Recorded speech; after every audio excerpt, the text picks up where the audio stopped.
Madam, உங்க ஆட்சியில சட்டம் ஒழுங்கு சரியில்லைன்னு சொல்றாங்க, உண்மையா? அதெல்லாம் கண் திருஷ்டிங்க, சுத்தி போட்டா சரியாயிரும்.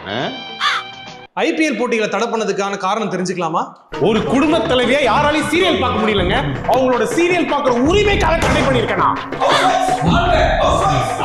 சமூகத்துல இன்னைக்கு போதைப் பொருட்கள் ரொம்ப ஊடுருவிடுச்சு. அதையெல்லாம் அறவே அழிப்பதற்காக தான் இன்னையிலிருந்து வே புரோட்டீன், கிரியேட்டின் மற்றும் ப்ரீ ஒர்க் அவுட்டுக்கு முற்றிலும் தடை விதிச்சிருக்கேனா?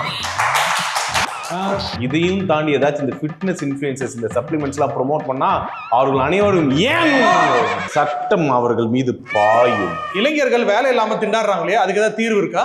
தீர்வெல்லாம் ஒண்ணும் இல்லைங்க. எல்லாரும் போன் நோண்டிட்டே இருக்கிறதா பிரச்சனை. போனை புடுங்கி தூக்கி போட்டாலே போதும், எல்லாருக்கும் வேலை கிடைக்கும். என்ன நான் சொல்றது? மேடம், ஒரு காழ்ப்புணர்ச்சியில உங்க கணவர் வீட்டு ஃபங்க்ஷன்ல தடை பண்ணிட்டீங்கன்னு ஊருக்குள்ள சொல்றாங்க, உண்மையா? காழ்ப்புணர்ச்சிலாம் இல்லைங்க. அங்க நிறைய சமூக விரோதிகள் ஊடுருவி